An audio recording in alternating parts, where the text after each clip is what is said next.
ကျေးဇူးတင်တယ်ကျွန်တော်အိမ်လဲဒီတပတ်မှာနေ့ရက်3ရက်လောက်ဟစ်အခက်ခဲရှိတယ်ပြီးရင်ပါဝါပွဲလဲကျွန်မဒီနေ့ဝေကမဲ့အရာကိုတေးချလုပ်ထားတယ်ဒါပေမဲ့မီးကအဲ့လိုပြက်လိုက်ပြန်ရလိုက်ဖြစ်တဲ့အခါမှာ electric နဲ့တုံးတဲ့ hit တုံးတဲ့အခါမှာမီးကပြန်ပြက်လိုက်လို့လားမသိဘူးအခုဆရာဆော်မှာစီမှာရောက်လာတဲ့အခါမှာကတော့ဘာပွဲမှာမရှိလောက်ဒါပေမဲ့ဆရာဆော်မှာအကောင်းဆုံးပေါ့နော်သူပြန်ပြင်ဆင်ထားတယ်ခဏလောက်ကျမတို့နှလုံးသားပြင်ဆင်ရအောင်ဖျားခင်အရောက်စီသားကိုစကားပြောတဲ့ဖျားဖြစ်တယ်ကျမတို့အလာခီးစင်နဲ့အပြန်ခီးစင်မတူဘဲနဲ့ပရိသတ်ဝရှိမှာလဲကျမတို့ကိုဖျားကစကားပြောခဲ့တယ်အချိန်တိုင်းမှာစကားပြောနေတယ်အခုလဲကျမတို့ကိုဖျားဂတိပေးတဲ့အရာတစ်ခုပြီးတစ်ခုဆက်ပြီးတော့ပြင်ဆင်သွားမှာဖြစ်တယ်ဆက်ပြီးတော့စကားပြောသွားမှာဖြစ်တယ်ကျမတို့နှလုံးသားကနေအဖကတော့ဟာကျွန်ုပ်နဲ့အတူရှိကြောင်းတက်တယ်ထွေ၍အလူတော်ပြည့်စုံပါစေတော့ခဏလောက်ကျမတို့နှလုံးသားကိုပြင်ဆင်ရအောင်အဖဖျားပတ်ဝန်းကျင်ချင်းတွေဘလို့ပဲရှိနေပါစေဘလို့ပဲဖြစ်အခက်ခဲဘလောက်ပဲကြုံနေပါစေကိုတော့အားယူ၍ရင်းချင်းရှိလို့ယောရှုပြောသလိုဒီနေ့ကျွန်တော်အတက်တာမှာလဲအားယူ၍ရင်းချင်းရှိလို့ဆိုတဲ့အတိုင်းတော်လေးရမှာဖျားရင်နင်းနဲ့ငါအတူရှိတယ်စိတ်မပြတ်နဲ့ဆိုတဲ့ကိုတော့ရှင်အဖဖျားကျွန်တော်ဟာစိတ်ပြက်စရာအခြေအနေမျိုးခါလေကြိုင်နာမကျန်းဖြစ်နေတဲ့အခြေအနေမျိုးဘလို့အခြေအနေမျိုးမှာဆိုကိုတော့မြတ်တာလုံလောက်တာဖြစ်တယ်ကိုတော့ကျွန်တော်တို့တိတ်ချစ်တာဖြစ်တယ်ကျေးဇူးတင်တယ်တန်ရှင်တော်ဝိနည်းတော်ဆက်ပြီးတော့လွတ်လပ်စွာအလုပ်လုပ်ပါမိအကြောင်းအလုပ်လုပ်နေတဲ့အကြောင်းအချိန်တိုင်းအားလုံးကိုကျေးဇူးတင်လက်ပြန်လေစက္ကအနံပါ၏ဖျားအာမင်ဒီနေ့ကျွန်မအနေနဲ့အဓိကဝင်ငါမယ့်အရာကတော့ယောရှုကပြောပါတယ်သူ့အနေနဲ့စိုးရိမ်တဲ့အခါမှာဖျားတူလာပြောတဲ့အရာမောရှေနဲ့အတူငါရှိတကယ်တော့တင်းနဲ့အတူငါရှိဒါကြောင့်ငါတွေတင့်ကိုမစွတ်တင့်ကိုပြည့်ရမထားတင့်မာထားနေမဟုတ်လို့အာယူရေးချင်းရှိပါဒီနေ့ခေါင်းစဉ်ကတော့အာယူရေးချင်းရှိပါဘေးနာအတူတွေခဏလောက်ပြောပါဦးနော်အာယူရေးချင်းရှိပါမကြောက်နဲ့စိတ်မပြတ်နဲ့တွားလေရရ၌တင်းဖျားခင်ထာဝရဖျားရှိပြန်ပြောမယ်တွားလေရရ၌တင်းဖျားခင်ထာဝရဖျားရှိတယ်အာမင်သူဖျားနာမကိုကျွန်တော်ဘုန်းပေးအောင်သူဖျားနာမကဘာဆက်ဘုန်းကြီးပါစေယောရှုလို့ပြောတဲ့အခါမှာယောရှုရဲ့ဂုဏ်ပုဒ်ကတော့ဂတိတော်မြေကိုတိမ့်ပိုက်ခြင်းဖြစ်တယ်ဖျားခင်ကထားတဲ့ရည်ရွယ်ချက်ရည်မှန်းချက်ပန်းတိုင်ကိုတိမ့်ပိုက်ခြင်းဖြစ်တယ်ယာယူခြင်းဖြစ်တယ်ဘယ်လိုအခက်ခဲပဲကြုံပြီးရင်ယောရှုရဲ့ဂုဏ်ပုဒ်ကတော့တစ္ဆာရှိတဲ့ငယ်သားကောင်းပထမတော့တစ္ဆာရှိတဲ့ငယ်သားကောင်းပြီးရင်သူဟာတစ္ဆာရှိတဲ့နောက်လိုက်ကောင်းနော်ဘာလို့ဆိုရင်မောရှေနဲ့အတူဘေးသွားမောရှေဖျားနဲ့ထိတွေ့တဲ့နေရာတိုင်းဖျားရဲ့မျက်မှောက်တော်ထိတွေ့တဲ့နေရာတိုင်းမှာယောရှုကတစ္ဆာရှိစွာနဲ့ပါလာတယ်ဒါကြောင့်ယောရှုရဲ့ဂုဏ်ပုဒ်ကတစ္ဆာရှိတဲ့ငယ်သားကောင်းတစ္ဆာရှိတဲ့နောက်လိုက်နောက်တော့တစ္ဆာရှိတဲ့ခေါင်းဆောင်ဖြစ်လာတယ်ဒီနေ့ဖျားခင်ကလည်းကျမတို့ကိုကေတင်ချင်းကတော့အခမဲ့ပေးတာဖြစ်တယ်ကျမတို့လှုပ်ဆောင်တဲ့အရာမှာတစ္ဆာရှိခြင်းကိုဖျားခင်ကကြည့်ပြီးတော့ချီးမြှောက်သွားတာဖြစ်တယ်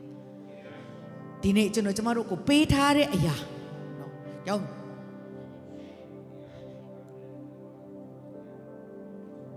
ဘုရားခင်ကမောရှေကိုပေးထားတဲ့ဂတိတော်အတိုင်းဂတိတော်မြေကိုခေါ်သွားဖို့လုပ်တဲ့အခါမှာယောရှုကအယံငယ်တယ်နော်ရန်သူကဘေးကနေများလာမလားဒီဘက်ကလာမလားဒီဘက်ကလာမလားတောင်ကုန်းကနေပဲပေါ်လာမလားပြင်လေဂျိုက်ဝဲကနေပဲလာမလားတေးကန္နာရဂျားကနေပဲပေါ်လာမလားသူစိုးရင်တယ်သူစိတ်ပူတယ်သူဖျားခင်တဲ့အချိန်ဘာလို့သူဘဝမှာယုံကြည်ခြင်းကချက်ချင်းတော့မဖြစ်လာဘူးလူတယောက်ကိုဖျားကယုံကြည်ခြင်းလို့ပြောတဲ့အခါတဆင့်ပြီးတဆင့်မြင့်တက်လာတာရှိသူကမောရှေနဲ့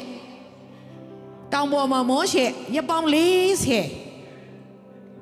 ဘရင်တက်တာဘောနော်ဘရင်တက်တာမဟုတ်ပါဘူးဖျားခင်ကပညတ်တော်10ပါးပေးတဲ့အချိန်မှာလဲဘေးနားမှာသူရှိခဲ့တယ်ဘဝရဲ့အခက်ခဲတိုက်ပွဲဝင်တဲ့အချိန်လဲမောရှေနဲ့အတူရှိတယ်ဒါကြောင့်မောရှေကပြန်လေပြီး မောရှေလှုပ်ဆောင်မဲ့ငန်းတာပြီးတဲ့အခါနောက် generation အတွက်နောက်ခေါင်းဆောင်အတွက်ကိုဘဒုကိုခမ်းလဲဆိုပြီးဖျားစီမှာဆုတောင်းတဲ့အခါမှာဖျားကယောရှုပြသူ့ဘေးနားမှာတစ်ချိန်လုံးရှိလာတယ်သူနဲ့သူယုံကြည်ခြင်းအဖြစ်မြင့်တင်လာတယ်တစ္ဆာရှိတဲ့ငယ်သားကောင်းဖြစ်လာတယ်တစ္ဆာရှိတဲ့နောက်လိုက်ဖြစ်လာပြီးတော့လူမျိုးတော်တွေဖျားဂတိတော်ကိုဥဆောင်တဲ့ခေါင်းဆောင်အနေနဲ့ဖျားခင်ကယောရှုကိုရွေးကောက်တယ်ဒါကြောင့်ယောရှုကိုသူဖျားခင်မျက်မှောက်တော်မှာနေပြီးတော့အဖျားအတန်တော်ကြားလာပြီတော့ရီမာလို့ပြောတဲ့အခါမှာရီမာဖျားခင်ဟာစေခိုင်းတဲ့အရာမှာနှုတ်ကပတ်တော်ကနေစေခိုင်းတဲ့အရာကကိုစေခိုင်းနေအသေးသေးကနေပူလောင်ပြင်းပြတဲ့ဆန္ဒနဲ့ပေါ်လာတာအတိကဖျားသူ့အရင်ပေါ်ပြောလာသူ့နှလုံးသားလည်း ready ဖြစ်နေတယ်ဘာပြောတယ်လဲကျမတို့ယောရှုမှာမောရှေနဲ့အတူငါရှိတဲ့ကဲ့သို့ဒီနေ့ငါအတူရှိမယ်ဒီနေ့ကျမတို့အတက်တာမှာလဲဒီ2026တနှစ်တာလုံးမှာဖျားငါနဲ့အတူရှိမယ်ဆိုတဲ့ဂတိတော်ဒါအကြီးမြတ်ဆုံးဂတိတော်ဖြစ်တယ်ငါဟာတင့်ကိုမစွန့်တင့်ကိုပြည့်ရွတ်မထားအဓိကတော့အာယူရေးချင်းရှိတယ်မကြောက်နဲ့စိတ်မပြတ်နဲ့တွားလေရနဲ့တင်းဖျားခင်ထာဝရဖျားရှိအာမင်ကြောင့်ဒီနေ့သူ့ကိုဖျားကပြောလိုက်တဲ့အခါမှာသူတခါမှမတွားဘူးတဲ့လမ်းခီးကိုလူမျိုးတော်တွေကိုခေါ်လာပြီလူမျိုးတော်တွေခေါ်လာတဲ့အခါမှာယောရှု1:9မှာကျွန်တော်တို့တွေ့ရတယ်ခေါ်လာတဲ့အခါမှာရှေ့မှာအဲ့ချိန်မှာကစပားဆိုင်ရာကာလဖြစ်တဲ့အခါရေကကြီးနေတာရေကြီးနေတဲ့အခါမှာသူတို့အဲ့နေရာရောက်တဲ့အခါခဏနားတယ်3 ရက်နားတဲ့အခါမှာသူတို့ဖျားရဲ့မျက်မှောက်တော်ကိုတိုးဝင်တယ်နားတဲ့အခါမှာဖျားရဲ့အတန်တော်လာပြီဘာလာလဲဆိုတော့ယောရှုဗြိတိန်တက်တာထမ်းတဲ့ယေဘရဟိတ်ကအရှေ့ကိုသွားပါအဲ့တက်တာနားနဲ့2000လောက်ချားပြီးတော့သူတို့နောက်ကိုလိုက်ပါဒီလမ်းကိုနင်တို့တခါမှမလိုက်သေးဘူးအဲဆိုရှေ့မှာကရေကြီးနေတယ်ဖျက်လို့မရဘူးကြီးမားတဲ့ယော်ဒန်မြစ်ကစီးကျူနေတယ်အဲ့ယော်ဒန်မြစ်ကိုဖျက်ပြီးမှပဲဂရိတော်မြေကိုရောက်မှာဖြစ်တဲ့အခါမှာဖျားရဲ့ဂတိတော်ကဗြိတိန်တက်တာထမ်းတဲ့ယေဘရဟိတ်နောက်ကိုလိုက်ပါဒီလမ်းနင်တို့တခါမှမလိုက်သေးဘူးပြီးအရေးကြီးတဲ့အရာကဒီတို့ကိုတန်ရှင်းပါနေ့ပြန်နေ့မှာဒီတို့အောဖွယ်အမြင်မြင်ရမယ်ဘာလို့အဲ့ဂရိတော်လာပြီဖြစ်တယ်ဘာလို့ယော်ဒန်မြစ်ရှေ့မှာခန့်နိုင်တယ်အဲ့ခါမှာဖျားကသူတို့ကိုပြောလာပြီဒါကဖျားပြောတဲ့အရာဘာနော်ယောရှုကိုပြောတဲ့ယူပါယုံဆိုတော့ဖျားအကြံစီကိုလက်ခံရပြီးရင်ဒီအကောင်ထေဖို့ဖို့အဲ့နှလုံးသားထဲကနေယောရှုမှာပိုလောင်ပြင်းပြပြီးတော့သူတို့3 ရက်လုံးအဲ့နားမှာစခန်းချပြီးဖျားမျက်မှောက်တော်ကိုတိုးဝင်တယ်ဖျားနဲ့ဒူးတွေ့နှဖိုးတွေ့တယ်ဖျားရဲ့အတန်တော်ကြားဖျားငါနေနဲ့အတူရှိမယ်ဂရိရှိသူကကြောက်တယ်တော့အာယူရေးချင်းရှိတော့မကြောက်နဲ့မစိုးရိမ်နဲ့တွားလေရမှာနင်းနဲ့ငါအတူရှိတယ်လို့ဂတိရတဲ့အခါမှာဖျားကတရားကိုပြင်ဆင်တယ်ဒါကြောင့်ယူပါယုံဆိုတာကမမြင်သေးတဲ့အရာတိမှတ်ဆွဲလန်းခြင်းယုံကျင်ခြင်းဆိုတာလည်းမမြင်သေးတဲ့အရာတိမှတ်ဆွဲလန်းခြင်းဖြစ်တယ်ဒါကြောင့်ယောရှုသူခေါ်လာပြီဒါမဲ့ तू ကအဲ့မှာဣဒလူမျိုးအရေးကြီးတာတစ်ခုမှာတယ်နင်တို့ကိုတန်ရှင်းပါကျမတို့ဟာဒီနေ့ခရစ်တော်ရဲ့အတွေးတော်အဖြစ်တန်ရှင်းနိုင်တာဖြစ်တယ်ဒါမဲ့နေ့စဉ်အတက်တာမှာဖျားသားသမီးဖြစ်တဲ့အခါမှာတန်ရှင်းတော်ဝင်ကိုအသေးထက်နဲ့ပြုတ်ပြင်ပြောင်းလေးပေးတယ်ခမဲတော်ကတော့ကျမတို့ကိုမမြင်ရတဲ့ဖျားဖြစ်တယ်ဒါတော့ယေရှုကတော့ကိုတိုင်ဒုစရတိခံပြီးတော့ကျမတို့ကဲတင်ပြီးမြင်ရတဲ့ဖျားဖြစ်တယ်တန်ရှင်းတော်ဝင်တော်ကကျမတို့အသေးထက်ကနေပြုတ်ပြင်ပြောင်းလေးပေးတယ်ကျမတို့ကဖျားမကြိုက်တဲ့အရာလုတ်ခဲမိရင်အထက်ဩရဘစိတ်ကနေဝိညာဉ်ဖြစ်တယ်လေးတဲ့ချိန်လဲပြန်ပြီးတော့ထူမပေးတယ်ဒါကြောင့်နည်းပြန်ဆိုတဲ့နေ့မှာဖျားတန်ရှင်းပါဒီနေ့ဖျားခင်ကြီးမားတဲ့နမလက္ခဏာမြင်ရဖို့ကိုရောဝိညာဉ်တော်တကောအပြင်တန်ရှင်းနိုင်တာပါဒါပေမဲ့ကျွန်တော်နှလုံးသားမှာကိုရောကိုကယ်တင်ရှင်ပဲမဟုတ်တော့အရှင်သခင်ဖြစ်နေရပေးလိုက်တဲ့အခါအောပွဲနည်းပြန်ဆိုတဲ့နေ့ရဲ့ဒိုင်းမှာဖျားကျမတို့ကိုအောပွဲနမလက္ခဏာနဲ့ကြိုနေတာဖြစ်တယ်ထိုဖျားနာမတာယူဘုံကြီးပါစေဒါကြောင့်နေ့ပြန်နေ့မှာအောပွဲအမွေကိုပြုမယ် အဲ့ဒါနဲ့ကျွန်တော်တို့ဘာကိုတွေ့ရလဲဆိုတော့နော်ဖျားခင်ဗြင်နဲ့တက်တာထမ်းတဲ့ယစ်ပရောဟိတ်တွေယော်ဒန်မြစ်ကိုစပြီးခြေချလိုက်တာနဲ့နမိတ်ခနဲ့ခဏပေါ်လာတယ်ကျွန်တော်တို့ယောရှု3:6မှာဗြင်တက်တာထမ်းတဲ့ယစ်ပရောဟိတ်တွေစပြီးတော့မြေကြီးတစ်ပြည်လုံးကိုအစိုးရတော်အရှင်ကျမ်းစာမှာပြောထားတယ်ထာဝရဘုရားဗြင်တက်တာကိုထမ်းတဲ့ယစ်ပရောဟိတ်တွေဟာသူတို့ခြေဘဝကယော်ဒန်မြစ်ကိုစပြီးတော့ခြေချလိုက်တာနဲ့ဘာဖြစ်လဲဆိုတော့အဲ့မြစ်ရေကြီးနေတဲ့မြစ်ရေဟာပြက်ပြီးပုံပုံကျဆိုတာမြစ်ရေကဒီလမ်းလိုဖြစ်လာပြက်သွားတယ်ပေါ့နော်ဒီကြီးနေတဲ့ရေဒါကြောင့်လူတွေဟာတဲ့ယော်ဒန်မြစ်ထဲမှာယစ်ပရောဟိတ်နောက်ကိုလိုက်သွားတယ်နော်အဲ့ယော်ဒန်မြစ်ဟာရှန်လက်ရှိတဲ့ခါမှာဘေနာထိလေဆိုတော့ဇရတမြို့နားမှာရှိတဲ့အာဒံမြို့တိုင်အောင်ပုံပုံကျသွားတယ်ကျမတို့ဒီမှာမြင်ရတယ်တို့ယစ်ပရောဟိတ်တွေကဗြင်တက်တာထားတဲ့ယစ်ပရောဟိတ်တွေစပြီးခြေချလိုက်တာနဲ့အောဘွယ်နေမလက္ခဏာတွေကမြင်ရတာဖြစ်တယ်ဒီဟာကိုမမြင်ခင်မှာယူပါယုံကိုအရင်မွေးမျိုးတာဖြစ်တယ်ဒီလိုမျိုးကြီးမားတဲ့နမလက္ခဏာမတိုင်ခင်မှာယူပါယုံကိုမွေးမျိုးတယ်ခဏကျမပြောသလိုကျက်ဥကကျက်အကောင်ပေါက်လာဖို့ဝတ်ပေးရတယ်လို့ယောရှုတွေ့လူမျိုးတော်ကိုဘုရားအတန်တော်ကြားတဲ့အခါမှာဂတိတော်ပြည်ကိုခေါ်ဆောင်ပါလို့ဆိုတဲ့အတန်တော်ကြားတဲ့အခါမှာသူဘုရားနဲ့စကားပြောပြီးတဲ့အခါဘုရားကဗြင်တက်တာထားနဲ့ယစ်ပရောဟိတ်တွေရှေ့မှာတွားခိုင်းသူတို့နောက်ကိုလိုက်ဒီမြစ်တွေထဲမှာလူကကိုးတကူသွားရမယ်ဆိုတဲ့ဂတိတော်ကိုမြင်ရတာဖြစ်တယ်တကယ်ပဲယစ်ပရောဟိတ်ဒီစပြီးခြေလန်းလိုက်တာနဲ့နမိတ်ခဏကိုစပြီးတွေ့ရတာဖြစ်တယ်ကျမတို့ယောရှု46:8မှာကျမတွေ့ရတယ်ဒါကြောင့်ဖျားသားသမီးတွေအတွက်ကိုကျမတို့ကဘာလို့ကျမတို့အဓိကတွေ့ရလဲဆိုတော့ယစ်ပရောဟိတ်တွေစပြီးတော့ခြေလန်းလိုက်တာနဲ့သူတို့ဟာမြင့်လေမှာဗြင်တက်တာထမ်းပြီးတော့တယောက်မကြံကိုတမဖို့အတွက်သူတို့ရက်နေတာဖြစ်တယ်ပြီးတော့ကျမတို့ယောရှု46:8ကိုရောက်လာတဲ့အခါမှာ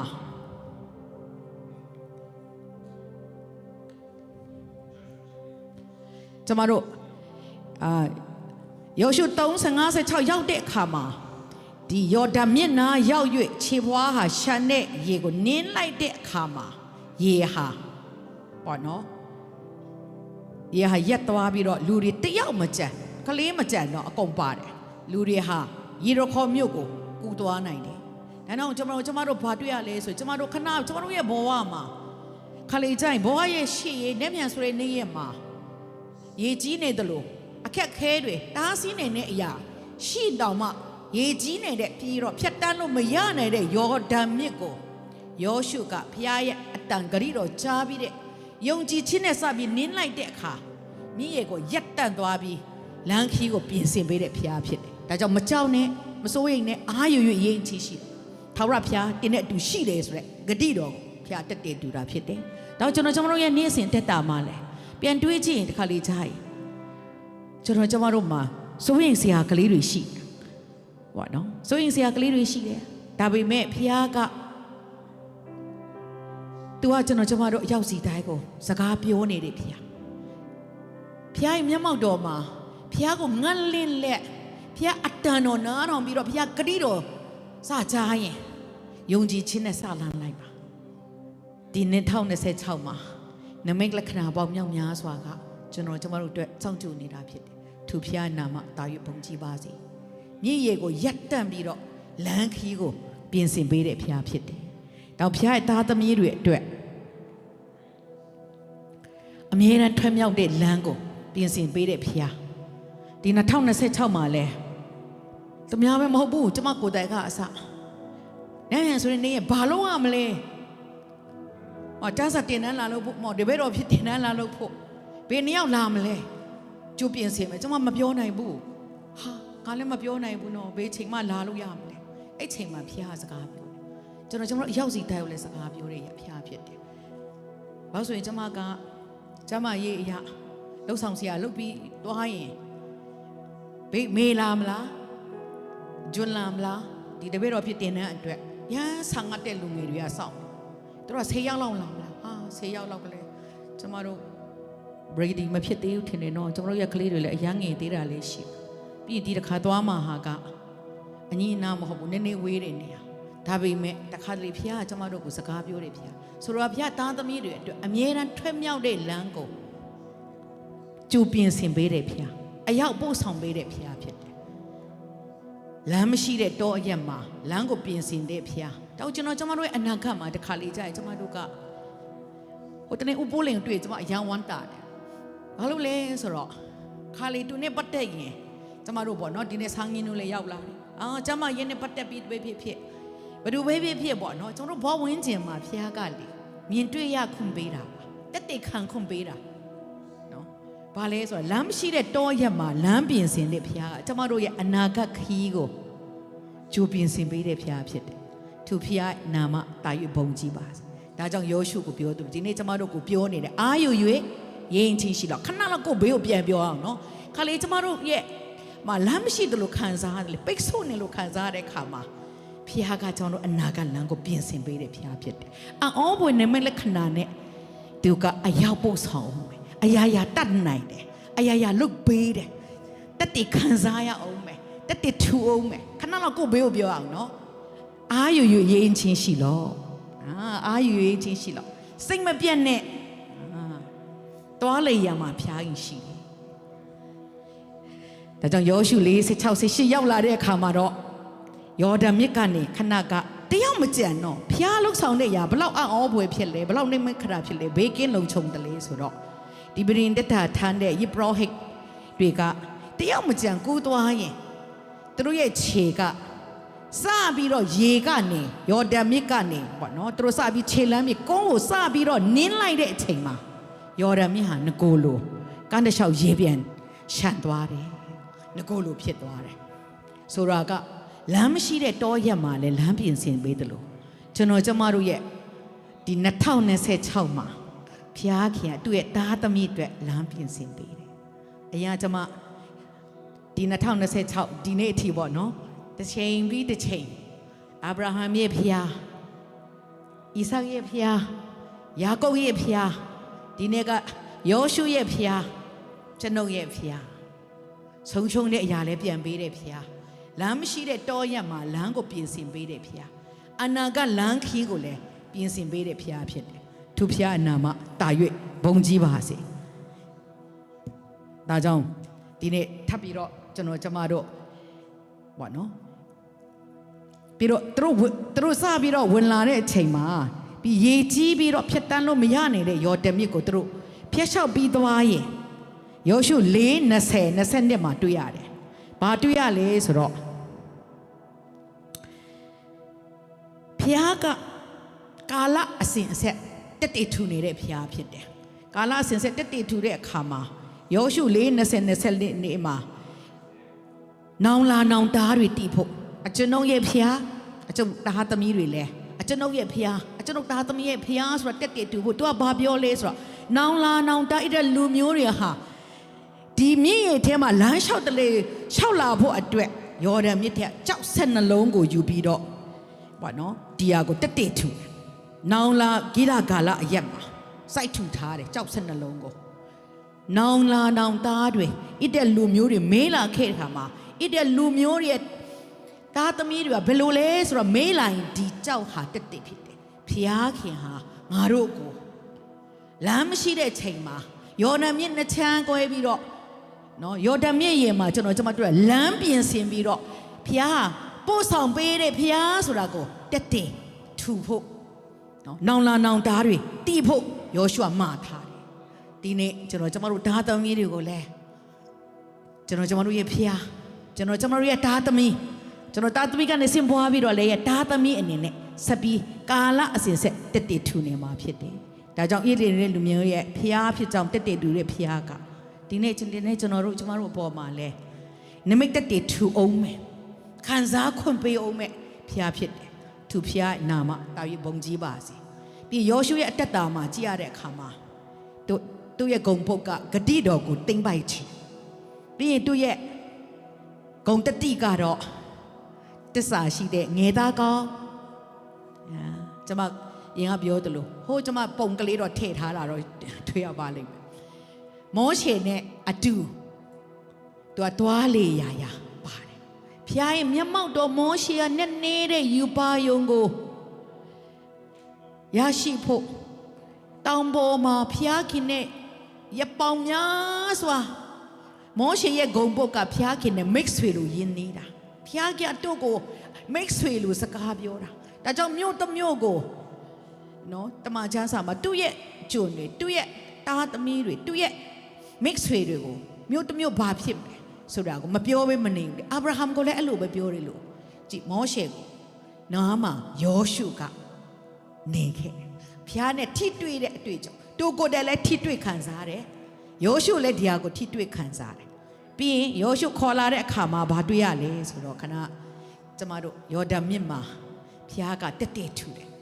လမ်းမရှိတဲ့တောအရက်မှာလမ်းကိုပြင်ဆင်ပေးတဲ့အရာတက်တက်ထူတယ်အောဝင်တယ်မလက္ခဏာနဲ့တက်တက်ထူတယ်အဲ့ဒါပြီးမဟုတ်ဘူးပြီးတော့ရီဒခေါ်မြို့ကိုတွားတဲ့အခါမှာလဲရီဒခေါ်မြို့မှာ9ရက်နောက်ဆုံးရက်မှာ9ချိန်အဲ့ဒါလဲ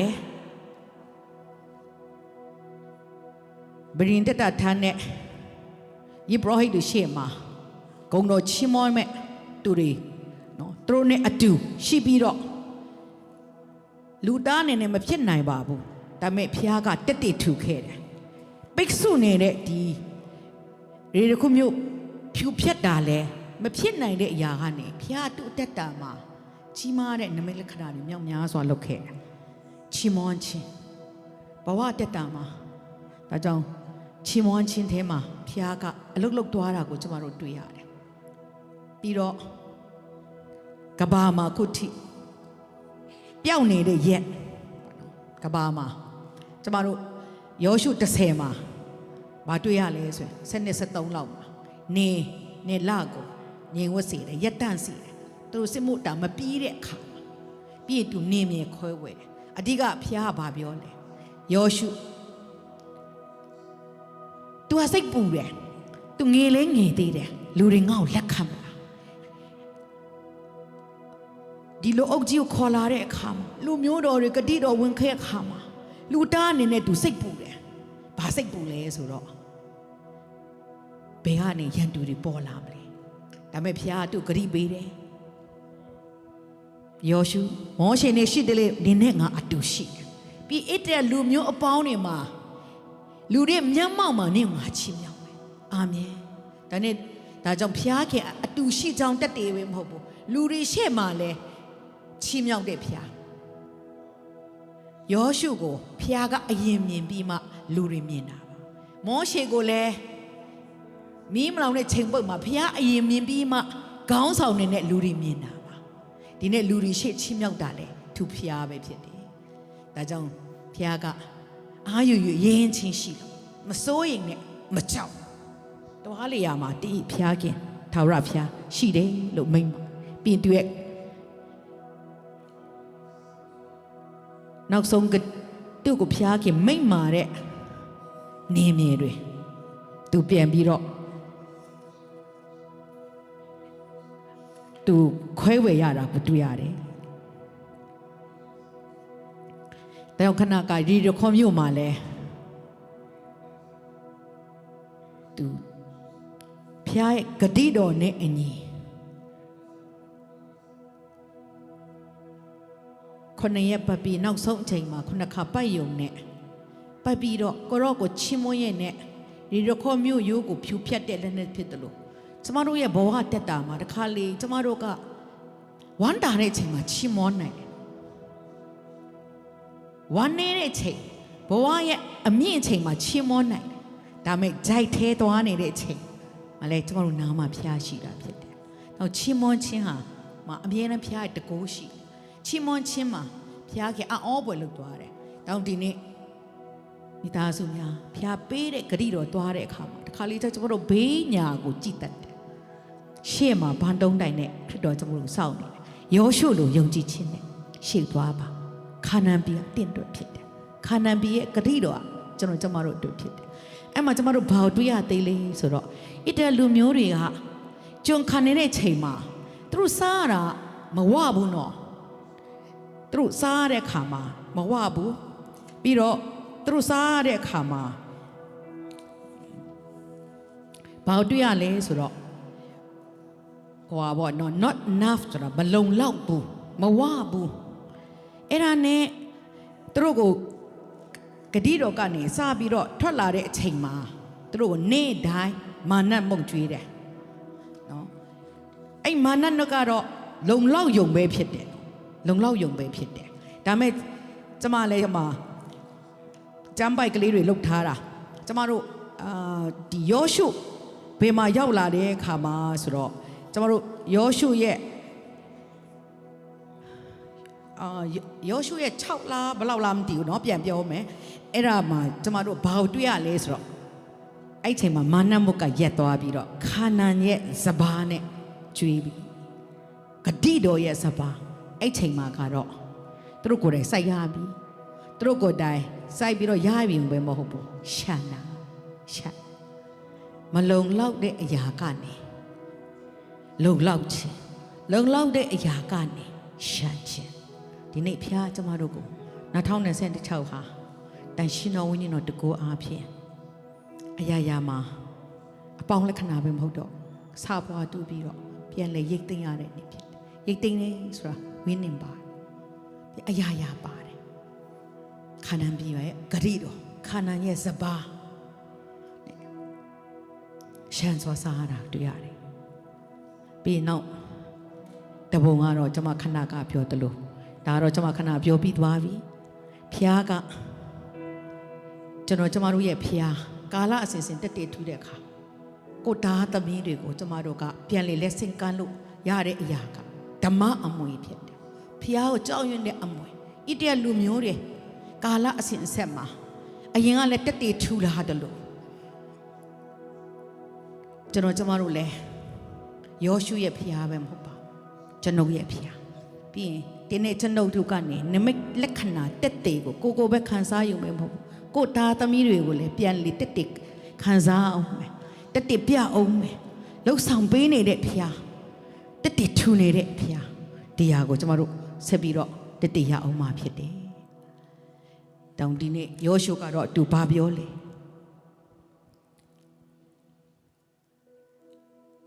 ယောရှုနဲ့ဗြိနင်ကသူကဣတလူမျိုးတွေပြောတယ်ငါနဲ့ငါအိမ်သားဖြစ်လေသာရဖျားကိုတာဝတ်ပြုဒီနေ့ဒါအရေးကြီးဆုံးဖြစ်ပါတယ်ကျွန်တော်တို့ပတ်ဝန်းကျင်မှာဘယ်လိုပဲဖြစ်နေပါစေယောရှုကငါနဲ့ငါအိမ်သားဖြစ်ဖျားကိုပဲဝတ်ပြုဖျားကိုပဲဦးစားပြီးဖျားစကားပဲနားတော့မယ်ဒါကိုဒီနေ့ပေါ့နော်ယောရှုအဲ့နေ့မှာလူများနဲ့ပေါ့နော်ဗြိနင်ပြုတယ်တော့ဒီနေ့ကျွန်တော်တို့ဘဝမှာနဲ့ပြန်ဆိုတဲ့နေ့ရက်မှာခဏလိုရေတွေကြီးပြီးတော့ပြဿနာလိုမျိုးလို့မကြော်ဖြတ်နိုင်တော့ဘူးလို့ရင်ဆိုင်ရတဲ့ယော်ဒန်မြစ်ကြီးနေတဲ့အချိန်မှာတလကောင်းယောရှုဆိုရင်လဲသူ့ရှေ့မှာတောင်ကဘာတွေရှိနေမယ်လွင်ပြင်ကြီးတေးကန်ဒရာတွေရှိနေမယ်ဘယ်ဟာပဲ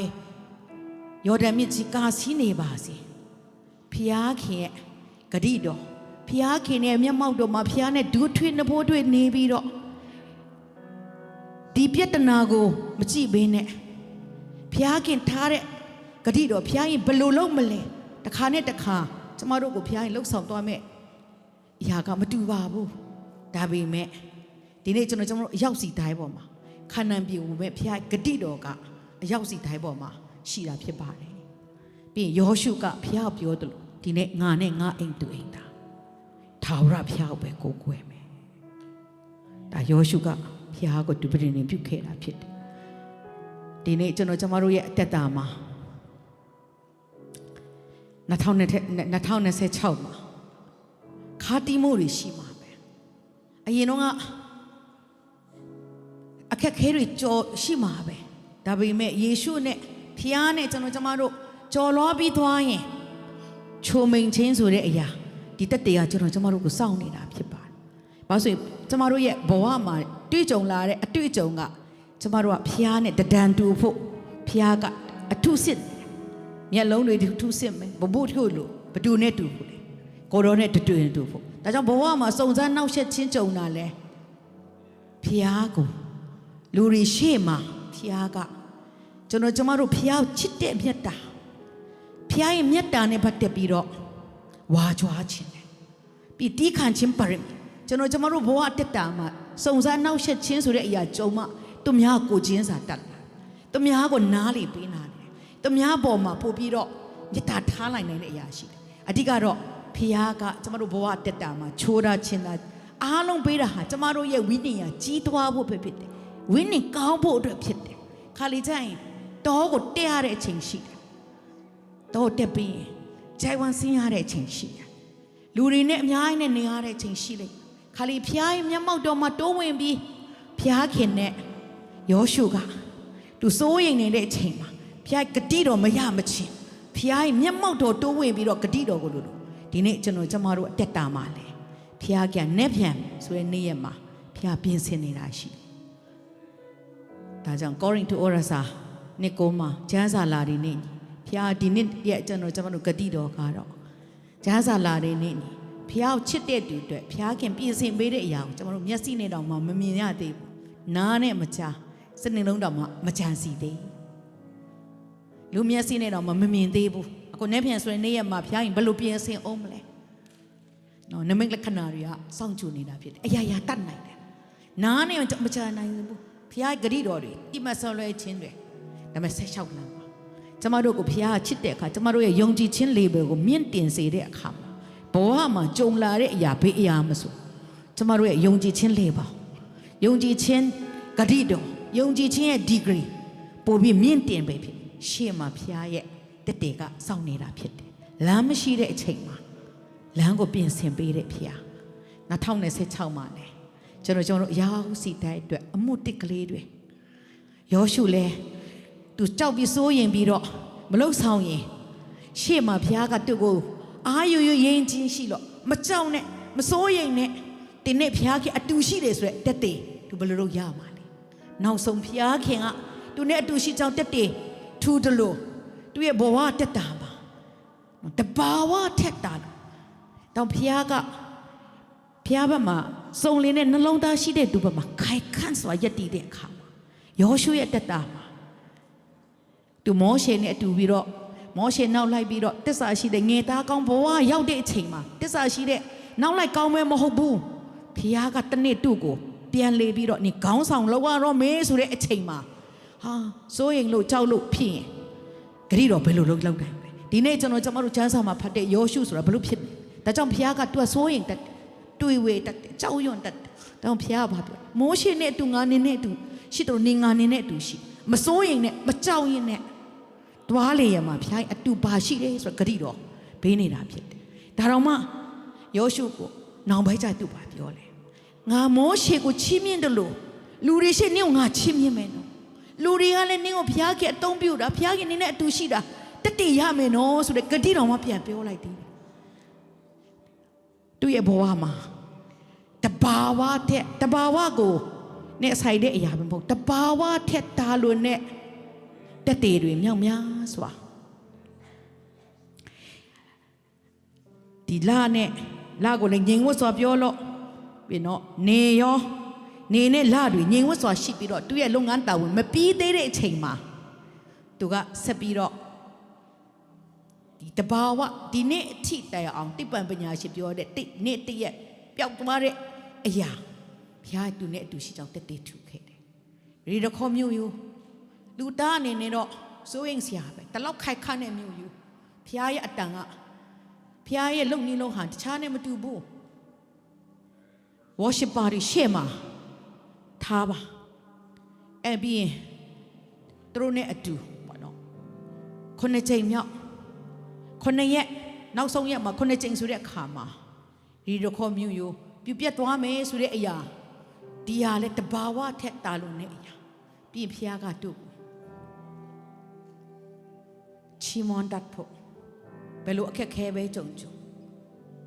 ခါတီးမှုဘဝမှာပဲကြုံ မဖြစ်နိုင်တဲ့အရာစိုးရိမ်မှုတွေရှိမှာပဲတွေးဝဲမှုရှိမှာပဲဒီအရာကိုကြော်သွားဖို့အတွက်ဖျားကတို့ကိုယုံကြည်ခြင်းဒီဂရီလေးတွေမြင့်သွားတယ်တဘာဝထက်လူသားတွေမလုံနိုင်တဲ့အရာတို့ကိုပြင်ဆင်သွားတာဖြစ်တယ်တောင်ဒီနေ့ယောရှုမှာဖျားကတိငါမှာထားတယ်မဟုတ်တော့အာရွရွအရင်ချင်းရှိတော့မကြောက်နဲ့စိတ်မပြတ်နဲ့တွားလေရမှာတိဖျားခင်ထာဝရဖျားရှိသည်ဟုမိန့်တော်တောင်ဒီနေ့ကျွန်တော်ကျမတို့ကိုရှေ့မှာဖျားခင်ကနေပြန်ဆိုတဲ့နေ့ရက်တိုင်းမှာဖျားခင်ပြုမဲ့အမှုတစ်တွေအတွက်ဖျားခင်ကတက်ထူအောင်မှာဖြစ်တယ်ခံစားခွင့်ပေးအောင်မှာဖြစ်တယ်ယောရှုတူပဲမဟုတ်ဘူးယောရှုရဲ့ဖျားအကျွန်ုပ်ရဲ့ဖျားအကျွန်ုပ်သားသမီးတွေလည်းယော်ဒန်မြစ်ထဲမှာလမ်းသွားတယ်လို့မြင်ရမယ်ဆိုတဲ့တက်တယ်ယောရှုကနောက်နာနောင်တာကိုပြောတယ်လို့ကျမတို့လည်းကျမတို့ရဲ့သားသမီးတွေကိုအသက်ရှင်တဲ့ဖျားခေါ်ရင်ထိုးတဲ့ဖျားတရားကိုပြန်လေပြီးတော့ဓမ္မအမွေအရေးကြီးဆုံးဓမ္မပြန်လေပြီးတော့လက်ဆင့်ကမ်းခြင်းအားဖြင့်ကျမတို့ရဲ့နေ့ပြန်ဆိုတဲ့နေ့ရက်မှာအခုကျမတို့ပြောတဲ့အရာပြောတော့မှမပြောရသေးတာမျက်စိနဲ့မမြင်နားနဲ့မကြားတဲ့ဂရိတော်တက်တေကထူဖို့စောင့်နေတာဖြစ်ပါတယ်သူဖျားနာမတာ၍ဘုံကြီးပါစေဒါကြောင့်အကေစီစစ်အကျွန်ုပ်တယ်ဂျေဇုနဲ့ဂရုနာတက်လုံးခံစားထာဝရဘုရားအိမ်တော်မှာနေရပါလိမ့်ဆာလံစရာတေမင်းအရေးလွန်မိုးတဲ့ကြောက်သေးရှောက်သွားတဲ့အချိန်ရှိစိမ့်လန်းတဲ့စကြက်မှာရှိဒါပေမဲ့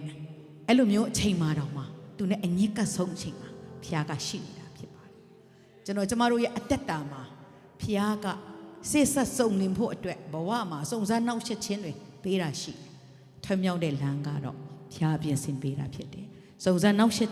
ခြင်းပဲမဟုတ်ဘူးစုံစမ်းတွေးဆောင်ခြင်းကတော့ကျမတို့ကဒါကိုတော့ကြော်ဖြတ်ဒါကိုတော့ကျမတို့ပြေးသွားမှာဖြစ်တယ်စုံစမ်းနှောက်ယှက်ခြင်းနောက်မှာကျမတို့ကဘုရားကခွန်အားနဲ့ကျမတို့ကိုစောင့်ကြည့်နေတာဖြစ်တယ်ဒါကြောင့်ဒီနေ့ယူပါယုံလို့ပြောတဲ့အခါမှာယောရှုရဲ့ယူပါယုံလို့ကျမတို့မိသားစုကျမတို့ရောက်စီတိုင်းကျမတို့ရဲ့သားသမီးအတင်းတော်ယူပါယုံသူဖျားနာမအပြင်ဒါယူဘုံကြီးပါစေယူပါယုံဆိုတာကကျွန်တော်ကျောင်းစာဖတ်ပြီးတော့ဂတိတော်တွေဆွဲကြိုက်ပြီးခွန်အားယုံမဟုတ်ဘူးဘုရားအကြံအစီရချက်ကိုအထဲမှာအကောင်ထဲဖို့အထဲကလာပြီးပူလောင်ပြင်းပြလာပြီးတော့ဒီအရာလက်တွေ့ပြပေါ်လာဖြစ်တာဖြစ်တယ်ယောရှုရဲ့ယူပါယုံသူဟာဘုရားခင်သူ့ထားတဲ့အကြံအစီရချက်ယမန်ချက်တွေကိုပေါ့နော်ထင်ဟပ်ပေါ်အောင်လှုပ်ဆောင်ခဲ့တယ်လို့ဒီနေ့ကျမတို့ကိုမလဲကျမတို့ရှေ့မှာလွင်ပြင်းတွေတောင်ကပန်းတွေရေကြီးနေတဲ့ကြော်ဖြတ်လို့မရနိုင်တော့ဘူးလို့ထင်တဲ့ယော်ဒန်မြစ်တွေရှိနေပါစေကျမတို့ကိုခါနန်ပြည်ရဲ့ဂတိတော်ကကျမတို့ကိုပေးထားတာဖြစ်တယ်သူဖျားနာမတာ၍ဘုံကြီးပါစေတော့ကျမတို့ခဏလောက် praise and worship တင်နေတူနော်ဖျားကိုကိုယ်ကွယ်ရအောင်ချီးမွမ်းရအောင်ဖျားရဲ့မျက်မှောက်တော်မှာအနာရောဂါငြိမ်းချင်းရှိတယ်ဖျားမမြောက်တော်မှာမဖြစ်နိုင်တဲ့အရာကိုဖြစ်စေနိုင်တဲ့ဖျားဖြစ်တယ်ဒါကြောင့်ဒီနေ့ကျမတို့ကိုယ်ကွယ်ရင်းနဲ့ကိုရောစကားပြောရအောင်ဥဖအကျွန်ုပ်ရှိပါ၏ကိုရောကျွန်ုပ်နဲ့အတူရှိကြောင်းတက်တေထူ၍အလိုတော်ပြည့်စုံပါစေခဏလောက်ကိုဘေးနာကိုပြောရအောင်နော်ဒီနေ့ကျမတို့အတက်တာဖျားကိုပြန်လေပြီးတော့စကတ်ရအောင်ခဏလောက်ကိုဘေးကိုပြောရအောင်အိုးအဖနော်သူနဲ့တူပြောမယ်အကျွန်ုပ်ရှိပါ၏ကိုရောကျွန်ုပ်နဲ့အတူရှိကြောင်းတက်တေထူ၍အလိုတော်ပြည့်စုံပါစေတော့လောကမှာလည်း2026ရဲ့ယူပါယောကကျွန်တော်တို့ဗာလဲတန်ရှင်တော်ဝိညာဉ်တော်တကောအားဖြင့်အရာရာမှာဝိညာဉ်စာပွားတူပြီးတော့အရာရာမှာစာပွားတူပြီးတော့ပြန်လေရိတ်သိမ်းရနေဖြစ်တယ်ဂတိတော်ကကျွန်တော်တို့ရှေ့မှာစောင့်ကြည့်နေမှာဖြစ်တယ်သူဖျားနာမှာတာရွဘုံကြီးပါစေခဏလောက်ကျွန်တော်တို့မတရဲလက်ချီမွန်ရချီမွန်ချီမှာတကိုးရှိတာဖြစ်တယ်ချ ချီးမွမ်းခြင်းမှာလွတ်မြောက်ခြင်းရှိတယ်ချီးမွမ်းခြင်းမှာပြည့်ပြည့်စုံခြင်းရှိတယ်ချီးမွမ်းခြင်းမှာမဖြစ်နိုင်တဲ့အရာဖြစ်စေနိုင်တာဖြစ်တယ်ချီးမွမ်းခြင်းအရာရာကိုလုပ်ပေးနေတယ်ချီးမွမ်းခြင်းမှာပြန်လည်ပြီးတက်တက်ခံရအောင်မယ်တက်တက်တွေမြင်တွေ့ရအောင်မယ်သူဖျားနာမှာတာရွတ်ဘုံကြီးပါစေနှလုံးသားကနေကျမတို့ကိုရောကိုရစ်ပလင်တီးရအောင်ကျမတို့ကိုခန္ဓာစိတ်ဝိညာဉ်ကိုအသက်ရှင်နေရည်နေနဲ့